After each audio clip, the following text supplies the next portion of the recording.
Welcome to Brandon Hall Group's HCMx Radio, the only podcast in the HCM arena that weaves current market research, HR technology, and industry leaders into each episode. Our HCMx Radio host is our Chief Operating Officer and Principal HCM Analyst, Rachel Cook.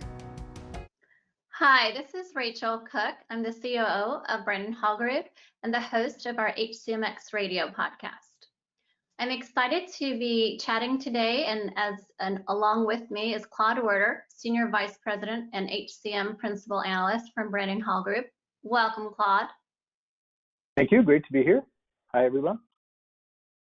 We also have our guest from Skillsoft, Elisa Vincent, who is the Vice President of Global Talent Enablement, where she leads organizational efforts to enable the individual and collective success of employees and leaders. Welcome, Elisa. Thank you. Nice to be here. And along with Elisa, we have Mark Oneth, the Chief Content Officer. Mark, this is you're revisiting our podcast, and it's really nice to have both of you here today. Great. Thanks, Rachel. It's our pleasure. And today we're actually doing a video for the first time through our virtual platform for the podcast. We've done video before at our conference.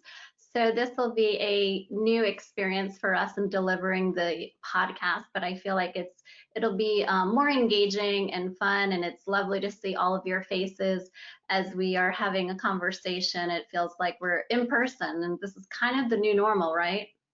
Absolutely. Exactly. Speaking of the new normal, we're going to talk about Free Leadership Camp, one of your newer programs that you're offering virtually, and we're going to talk a little bit about what that is. And let's start with what inspired your team at Skillsoft to offer this Leading the New Normal Leadercamp program.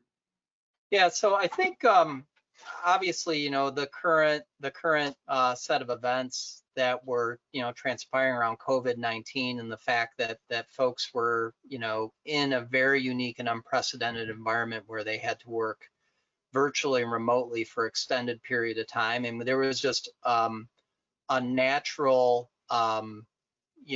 demand and ask and just an outpouring for support for how to actually be more effective, collaborative, and virtual leaders, in that environment. And so I think, we had been discussing for a while that we wanted to do some type of virtual workshop series right around leadership development. We knew that. I think the confluence of, obviously we're in a pandemic. We're in an experience that was unprecedented where people were forced is probably the wrong word, but organizations were forced to respond very agilely to a situation that they had never experienced before. None of us have ever experienced before, where, in many cases, such as, our own organization, we went virtual in a course of like 24 hours, right? And it created a whole host of new dynamics around how you, facilitate collaboration, dialogue, feedback, how you interact with your team members. What does, social distancing shouldn't equal emotional distancing, and how do you maintain that level of engagement and inspiration, in an environment where, where people are, asked to work virtually, like at a scale like, never before.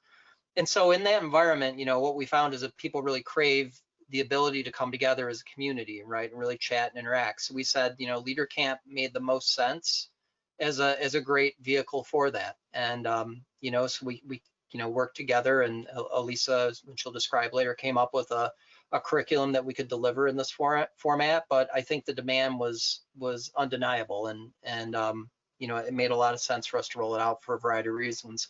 I will say our goal is to make it universally accessible to all, meaning that it was accessible to not only existing Skillsoft customers and prospects, but anybody that wanted to enroll in the experience, because we really felt that it was our obligation as a provider in the space and as a leader to help, and that was really the spirit behind it. And to add on to that, as we went through this journey internally and we started talking to our leaders and thinking about how we needed to build new competencies, reinforce old competencies that we've been talking about for quite some time. We extended that conversation out into our customer market as well. You know, what do you need? What are we hearing? What are we feeling? And so we have thought leadership in the organization, content. And for us, it was really about how do we around inspiring and motivating and engaging and leading through feeling. And we built the content around that, supplemented and supported by the content that we already had, but we made it real touch, just in time, in the moment, providing that space for leaders to be able, as Mark said, to connect with each other. And as a result of that, how do you feel the current situation has impacted the education and corporate education in the industry?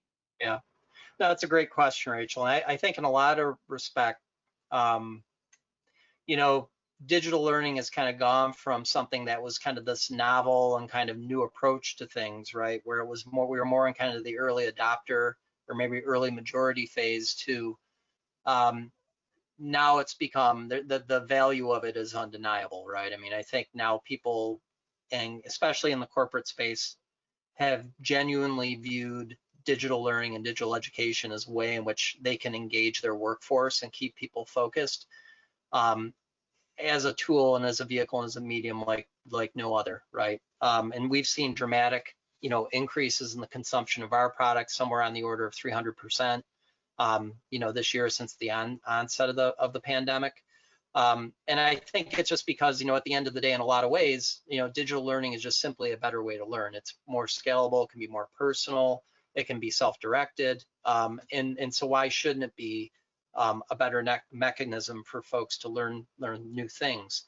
So I think you know, the pandemic really brought on a really unique inflection point for what we do, and kind of an unparalleled catalyst for demand in a lot of ways. And it will be interesting as we move through the you know, the pandemic, and you know, we're moving to kind of a post-COVID-19 world.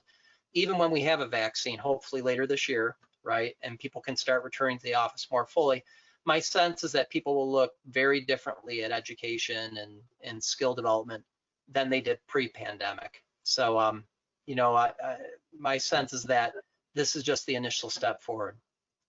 Yeah, we're already hearing a lot of companies that are not to be going back fully to the workplace, even when things do get better health-wise. So a lot of companies are really evaluating the percentage of what can be of what employees have to be in the office versus that can be remote, and how does that reflect their productivity, their cost.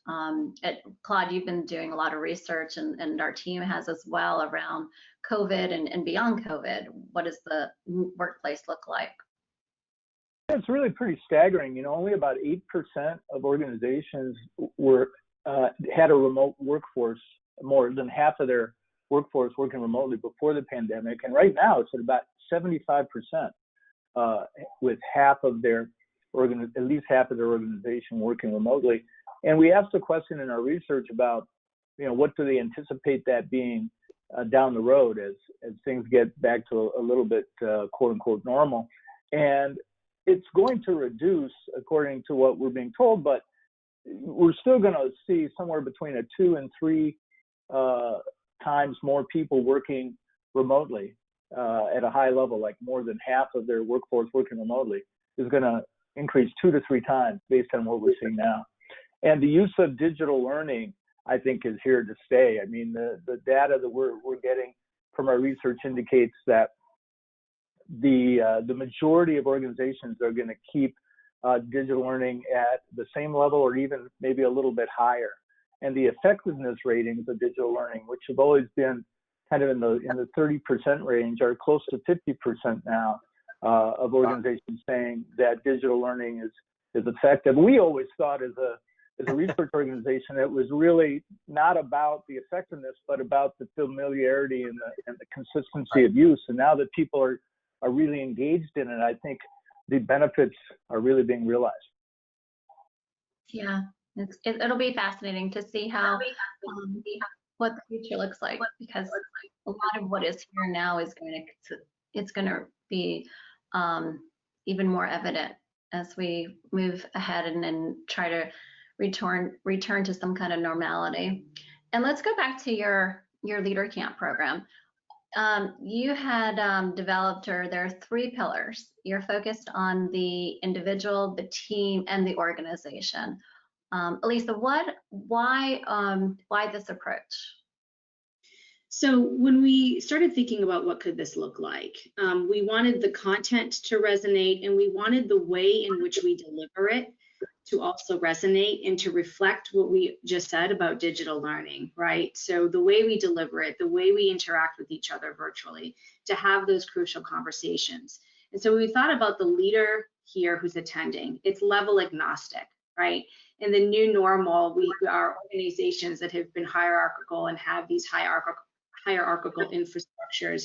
We're finding that things are leveling out when we invite each other into our own homes and we're having these conversations with each other. So who is the leader in the new normal, and how is that different than what we have done and been in the past? And so for me, when we were, and for the organization, we were thinking about what does that look like? It's really the 3 elements, the 3 facets of leadership. It's self-leadership, you as the leader. It's leading others, it's motivating, inspiring, connecting with others in your team. And it's also looking at this opportunity, looking at this moment in our history and the history of organization, and determining what parts of the organization can you dive deeply into. So the organization can you dive deeply in your organization. And looking at this is an opportunity to do that. So for leaders, regardless of your level, how do you have an impact and influence and drive those conversations about what the future of your organization needs to look like? So it's flipping. We're in the middle of a pandemic. We have so much that's surrounding us now, with social unrest that's surrounding us as well. How do we flip the conversation to say, what is the opportunity for transformation here in our organizations, and how can we empower ourselves as leaders across the board? And with the content that we delivered in those sessions, we were also able to sustain and reinforce with asynchronous content, also certain reading assets and books as well.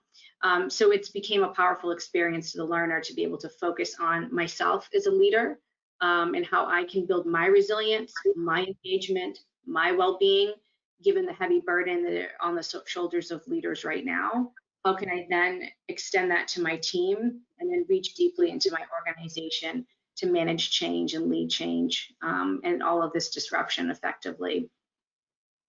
What you're saying right now really hits home to me. I was just chatting with one of my childhood friends from, we knew each other since we were babies. We lived across the street from each other in New York, and she still lives in Manhattan, and she's in the middle of all what's going on right now too, with a lot of both work, and she has 3 children. She's an attorney for the Hartford Law Group, and there's just so much uncertainty, and her husband's a doctor, and so they have a different mindset and the way they see things. But you know, and just what you had mentioned, it's about, like, in every disaster, it's looking at or being innovative and looking at the opportunities.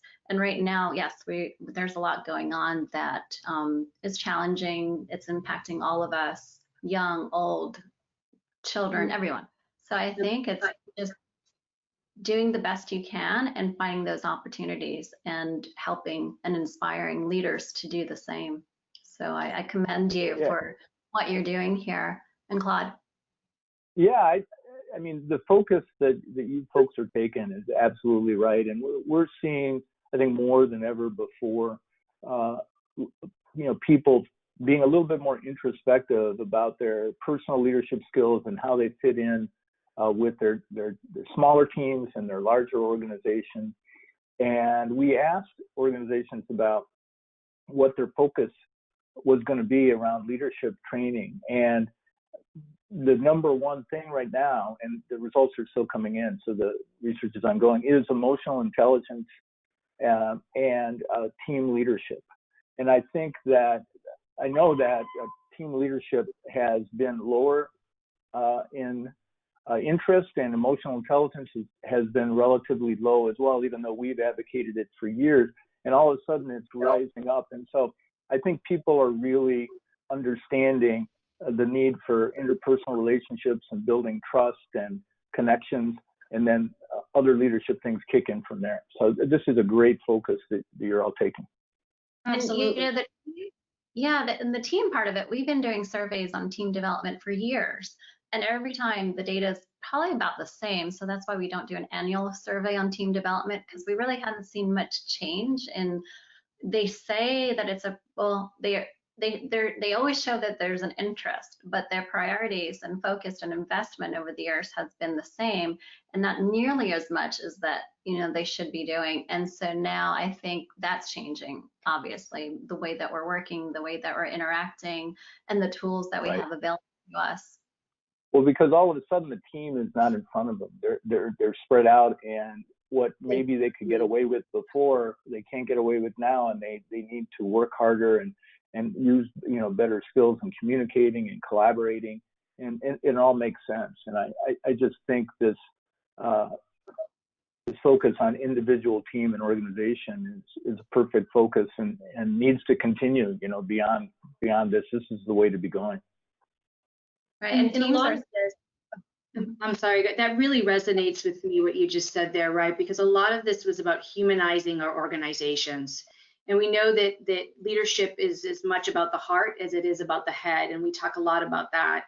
But humanizing our organizations, we talked about this concept of being ecosystem leaders and thinking of our organizations as breathing entities, living and breathing entities that have all of these micro units that are all connected.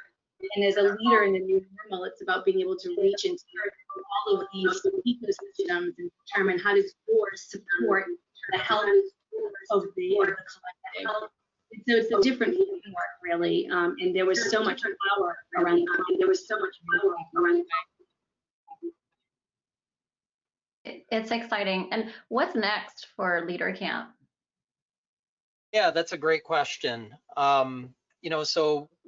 Obviously we've had a tremendous response from the market and from those that participated in Elisa's session. So it's something we're going to continue. So you can expect future sessions on leading in the new normal, and we'll continue to kind of branch out into other parts of the curricula, particularly around leadership development and extensions of Skillsoft leadership development program. We are actually in the process now of putting together and over the next 2 weeks to actually run a very focused session on diversity and inclusion around LeaderCamp. So earlier this week, we've recruited and started working with Luana Harris, who has written a book called Diversity Beyond Lip Service. It's published through Barrett Kohler. And she'll be the feature presenter, facilitator in that discussion. So more news will come on this later this week. But we're very excited to use LeaderCamp as the platform for this. Again, as I mentioned before, we're going to make it universally accessible. So whether you're a Skillsoft customer, a prospect, or just someone that's interested in learning more and continuing and want to engage in the dialogue, we see it as the social imperative and our just obligation to the industry and to what we do and how we help others in the world to make our platform and our services openly available to really facilitate and help with that dialogue. So more to come on that, but we see LeaderCamp as a very valuable tool in that. Great. Share that with our members, and as you know, we were planning to have our diversity and inclusion summit this June, which we rescheduled, and Skillsoft is a sponsor of. We rescheduled for September, and now we're making the decision probably to reschedule for the following year, but doing a series of webinars this summer to cover some of the topics that we were going to have at the summit. We're also going to be survey on diversity and inclusion, so we'll be sending you and it'll be interesting to see what you're covering and how we can Great. Yeah, we'll look forward to it. That'd be great. Yeah. There's a little echo. Are you all hearing it? I'm not hearing an echo, Yeah. but I know some of the audio is going in and out there for a little bit. But So Yeah, those that are listening in, I hope you going bear in with and us. out. We're This testing is this out. leading and working in the new normal. We're trying to ignore it. No, it's not there. Yeah. I can hear it. I can hear it myself. It comes and goes. I mean, sometimes it's fine, and then all of a sudden it's. Well, this is real. So if we were in person, we could, maybe the phone would be ringing, or somebody would be walking into our workshop, or, we hope that the majority of our discussion that got to you, and that this is helpful information. And we're really excited about what Skillsoft is doing and their team, and all that they have available, and the resources that they're offering to the community and to businesses around the world. Thank Well, you. we're thrilled and very excited to bring these experiences to market. And again, as I mentioned before, we just see it as we have a moral obligation, a moral imperative to the market and honestly to the world to really help people. And if Leadercamp can help in just one way, help people open the dialogue and help people become more effective in what they do, we want to be a part of that. So that was really kind of the goal behind it. That's Well, great. I think it's commendable and perfect timing. Timing couldn't be better for it, and I think people are going to get a lot out of it. Great. Thanks so Thank much. you. I couldn't reinforce that enough. We see this as an opportunity to hold the stage for others and to come together globally and through these invaluable, important topics. So thank you for letting us share that. Thank you. Thank you for sharing, and thank you for meeting with all of you today. Take care. Great. Take care. All right. Thanks, Rachel. Thanks, Claude. Thanks, everyone. Here, everyone. Healthy. Thank you.